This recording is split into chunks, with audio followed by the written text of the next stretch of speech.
আজকে আলোচনা করব সিংহ রাশির মে মাস কেমন যাবে। মে মাসের স্বাস্থ্য, কেরিয়ার, ভাগ্য, married life, love life, education, ব্যবসা কেমন যাবে সব কিছু নিয়ে আলোচনা করব।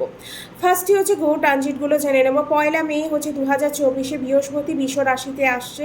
আর তারপর 11 মে বুধ মেষ রাশিতে যাচ্ছে। 14 মে সূর্য বৃষ রাশিতে যাচ্ছে। 19 মে শুক্র বৃষ রাশিতে যাচ্ছে। এবার জেনে নেব সিংহ রাশির গ্রহগুলো কোথায় বসে আছে। আপনার চন্দ্রকুণ্ডলী অনুযায়ী 2nd হাউসে কেতু বসে আছে, 7th হাউসে শনি, 8th হাউসে বসে আছে রাহু বুধ মঙ্গল, 9th হাউসে বসে আছে শুক্র সূর্য, 10th হাউসে বসে আছে বৃহস্পতিদেব। এই গ্রহ নক্ষত্রগুলো বসে আছে। এবার জেনে নেব সিংহ রাশির লোকেদের মে মাস কেমন যাবে। তার আগে বলবো, ভিডিও যদি ভালো লাগে অবশ্যই কিন্তু লাইক, শেয়ার আর সাবস্ক্রাইব করবেন। তারপর সিংহ রাশির রাশি স্বামী সূর্য। সূর্য এই টাইমে বসে আছে 9th হাউসে ভাগ্যস্থানে। তারপর আপনার 10th হাউসে চলে যাবে 14 মে। এবার আমরা জেনে নেব স্বাস্থ্য কেমন যাবে। রাশি স্বামী 9th হাউসে আছে, 14 মে বললাম 10th হাউসে চলে যাবে। এই জন্য কি খুব ভালোই যাবে। আপনার হেলথের কোনো প্রবলেম থাকলে রিকভার করে যাবেন। গুরু এই টাইমে ভালো আছে, মঙ্গল 8th হাউসে আছে। একটু রাগ, চিন্তা, মাথা ব্যথা এই টাইমে হতে পারে। চোটও এই টাইমে লাগতে পারে। যারা গাড়ি চালায় বা যাতায়াত করে রাস্তাঘাটে একটু সাবধানে চলবেন। একটা গাড়ি চালালে একটু চোটও লাগতে পারে। এই টাইমে একটু সাবধানে চলাফেরা করা এই টাইমে উচিত। এবার আলোচনা করব বিদ্যার্থীতে এডুকেশন কেমন থাকবে। আমরা পঞ্চম হাউস থেকে এডুকেশনটা দেখে থাকি। পঞ্চম হাউসের মালিক বৃহস্পতিদেব। এখানে 2nd আর 4th হাউসকে দেখছে 7 নম্বর দৃষ্টি দিয়ে। 5 হাউসকেও দেখছে এই টাইমে। শুক্র কিন্তু টিম মোটিভেট এই টাইমে করতে পারে। একটু পেছনে লাগতে পারে আপনার লোকেরা। শত্রুরা অ্যাক্টিভ হতে পারে এই টাইমে। অজানা শত্রুরা এই টাইমে আপনাকে অ্যাক্টিভ হয়ে কিন্তু পেছনে লাগতে পারে, নিচে টেনে নামাতে পারে। পড়াশোনা কিন্তু ডিস্টার্ব কিন্তু এই টাইমে ক্রিয়েট করতে পারে। এই মাসে কিন্তু একটু আপনি জেদিও হয়ে যেতে পারে, একটু কনফিউজও হয়ে যেতে পারেন। কি করবেন কি করবেন না, পড়াশোনা যেটা করছেন সেটা কি আদৌ সাকসেস পাবেন বা আদৌ সাকসেস পেয়ে সেটা জব পাবেন কিনা, এইরকম একটু কনফিউশন কিন্তু এই টাইমে ক্রিয়েট হবে এডুকেশন নিয়ে। তারপর মোটামুটি কিন্তু আপনার পড়াশোনা ভালোই যাবে। এবার জেনে নেব লাভ লাইফ কেমন যাবে। লাভ লাইফ দেখার জন্য কিন্তু আমরা পঞ্চম হাউসটাকেই দেখে থাকি। এর মালিক গুরুদেব। গুরু এই টাইমে আপনার 10th হাউসে বসে আছে। পঞ্চম হাউসের মালিক আপনার বৃহস্পতিদেব, কিন্তু 10th হাউসে বসে আছে। ওয়ার্কিং যেখানে বেশি যান সেখানে কিন্তু আপনি আপনার লাভার খুঁজতে পারেন। যাদের যারা এতদিন অবধি প্রেম নেই তারা কিন্তু ওয়ার্কিং প্লেসে বা যে কোনো জায়গায়, আপনি যে জায়গায় বেশি যান, জিমে যান বা অন্য কোনো জায়গায়, সেখানে কিন্তু আপনি এবার লাভারে খুঁজতে পারেন। কাউকে পছন্দ হতে পারে এই টাইমে। তারপর মঙ্গল কিন্তু বাণীর স্থান এখানে দেখছে, তাই লাভার কিন্তু উল্টোপাল্টা লাভারকে কিন্তু এই টাইমে কথা বলে দিতে পারেন। যাদের প্রেম চলছে তাদের কিন্তু এই টাইমে বাণীর জন্য কথার জন্য কিন্তু ঝগড়া অশান্তি এই টাইমে হতে পারে। লাভটা প্রবলেম ক্রিয়েট হতে পারে। আপনার লাভার কিন্তু আপনার উপর রাগও করতে পারে। এরকম একটু সিচুয়েশান কিন্তু এই মাসে দেখা যাচ্ছে। এবার ম্যারেড লাইফটা কেমন যাবে সিংহ রাশির। আমরা 7th হাউস থেকে ম্যারেড লাইফটা দেখে থাকি। ম্যারেড লাইফের মালিক শনি। শনি নিজের ঘরেই বসে আছে।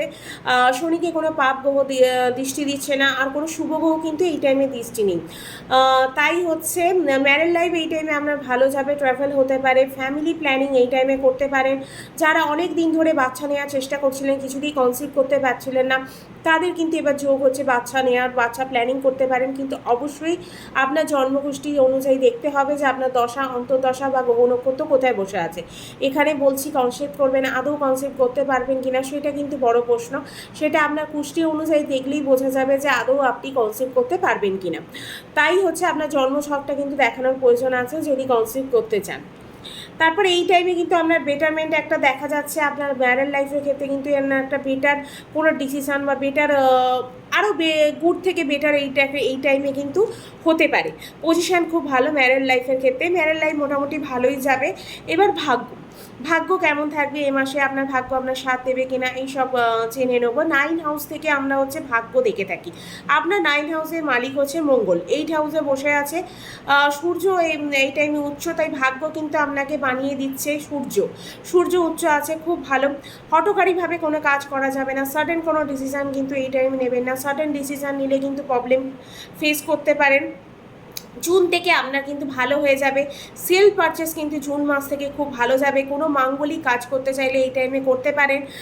তারপর হচ্ছে কোনো বাড়ি তৈরি বা ঘর জন্য লোন অ্যাপ্লাই করা, বা কোনো জিনিস কিনতে চাইছেন, বা বাড়িটা ভেঙে নতুন বাড়ি করতে চাইছেন, বা কোনো বিজনেস স্টার্ট করতে চাইছেন, বা সেলফ পারচেস করতে চাইছেন, কোথাও ঘুরতে যাচ্ছেন, অ্যাডমিশন নিতে চাইছেন, যে কোনো মাঙ্গলিক কাজ, শুভ কাজ বা ইনভেস্টমেন্ট করতে চাইছেন, সবই কিন্তু এই টাইমে করতে পারেন। শুভ ফলই কিন্তু আপনি পাবেন। আপনার ভাগ্য কিন্তু সাথ দিচ্ছে, সূর্য কিন্তু আপনার ভাগ্য বানিয়ে দেবে এই টাইমে। তারপর হচ্ছে কেরিয়ার হচ্ছে আমরা 10 হাউস থেকে কেরিয়ার দেখে থাকি। এই 10 হাউসের লর্ড হচ্ছে শুক্র কিন্তু আপনার বসে আছে হচ্ছে 9th হাউসে। তারপর হচ্ছে 19 মেতে হচ্ছে 10 হাউসে চলে আসবে, বৃষ রাশিতে নিজের ঘরে আসবে। মালব্য নাম্য যোগ কিন্তু এই টাইমে তৈরি করবে। তাই কিন্তু কেরিয়ার কিন্তু আপনার এই টাইমে খুব ভালো কিন্তু কেরিয়ার থাকবে। সূর্য সাথ দেবে এই টাইমে, আপনার প্রচুর জ্ঞান বাড়াবে, পাওয়ার থাকবে, ব্যাক সাপোর্ট পাবেন। তারপর হচ্ছে এই টাইমে আপনার ট্যালেন্ট হচ্ছে উবড়ে উবড়ে, মানে একদম ট্যালেন্ট লোকে দেখতে পাবে, সবাই দেখতে পারবে যে আপনার একটা ট্যালেন্ট, হিডেন যে ট্যালেন্ট ছিল সেগুলো সব এবার লোকেরা দেখতে পারবে। তারপর হট করে কোনো ডিসিশান কিন্তু এই টাইমে নেবেন না। যে ডিসিশানটা নেবেন খুব ভেবেচিন্তে নেবেন, কেননা তারপর হচ্ছে নিজেকে সর্বশ্রেষ্ঠ এই টাইমে আপনি একটু মনে করতে পারেন, একটু অ্যাটিটিউড দিতে পারেন লোককে। রাগটা কন্ট্রোল করার চেষ্টা করবেন। রাগ কিন্তু না কন্ট্রোল করলে কিন্তু কোনো ম্যাটার কিন্তু কেচিয়ে যেতে পারে, কোনো সমস্যা কিন্তু প্রবলেম হতে পারে। ভাগ্য সাথ দিচ্ছে বলে এই টাইমে না অহংকার করে অ্যাটিটিউড দেখিয়ে কিছু করতে যাবেন, কাজটা কিন্তু কেচিয়ে যাবে এই টাইমে। ম্যানেজমেন্টে যারা কাজ করেন তাদের জন্য খুব ভালো। সেল পারচেস যারা করছেন তাদেরও কিন্তু খুব ভালো যাবে। 10 হাউসে এলে কিন্তু জীবিকা, এটা হচ্ছে জীবিকার জায়গা, তাই কেরিয়ার কিন্তু আপনার খুব ভালো। যারা রাজনীতি করতে চাইছেন, সরকারের সাথে কাজ করে ভালো কাজ করছেন, তাদের জন্য খুব ভালো। যারা রাজনীতি করেন, সরকারের সাথে রাজনীতি মানে সরকারের যারা রাজনীতিবিদ আছে তাদের জন্য কিন্তু এই টাইমে খুব ভালো। কেন 10 হাউসে আপনার হচ্ছে আসছে শুক্র, তাই হচ্ছে খুব ভালো মালব্য নামের যোগ তৈরি করছে। এবার জানবো ব্যবসা কেমন যাবে। ব্যবসার ক্ষেত্রে হচ্ছে 11 মের পর থেকে খুব ভালো, কেন শুক্র হচ্ছে 19 মের 11 মের পর থেকে হচ্ছে সূর্য হচ্ছে বুধ হচ্ছে মেষ রাশিতে যাবে। তাই হচ্ছে ব্যবসায়ী টাইমে কিন্তু 11 মের পর থেকে কিন্তু ভালো হয়ে যাবে, সর্বশ্রেষ্ঠ হয়ে যাবে, খুব ভালো। ডেলি ইনকাম বাড়বে, বা কোনো বিজনেস স্টার্ট করতে চাইছেন নতুন, খুব ভালো। বিজনেসে পার্টনারশিপ করতে চাইছেন, নতুন করে কোনো বিজনেস স্টার্ট করতে চাইছেন, এই টাইমে কিন্তু খুব ভালো যোগ, এই টাইমে স্টার্ট করতে পারেন। খুব ভালো সময়, গ্রহ নক্ষত্র আপনার সাথ দিচ্ছে, খুব ভালো কিন্তু এই টাইমে সময়। বিজনেস খুব ভালো হবে। নতুন কেউ করতে চাইলে, যে কোনো বিজনেস স্টার্ট করার জন্য এটা উপযুক্ত টাইম। এবার জেনে নেব উপায়। কী উপায় এমন করবেন যার জন্য হচ্ছে আপনার এই টাইমে যে প্রবলেমগুলো, ছোটো ছোটো প্রবলেমগুলো আসে সেগুলো সলভ হয়ে যাবে। যেটা হচ্ছে মঙ্গলের বীজ মন্ত্র করতে পারেন, চন্দ্রের বীজ মন্ত্র করতে পারেন, হনুমান চালিশা পাঠ করতে পারেন। এই 3টে জিনিস করলেই আপনার যে প্রবলেমগুলো হচ্ছে সেগুলো কিন্তু সলভ হয়ে যাবে। ভিডিও ভালো লাগলে অবশ্যই কিন্তু লাইক, শেয়ার অ্যান্ড সাবস্ক্রাইব করতে হবে। আজকে এখানেই শেষ করব।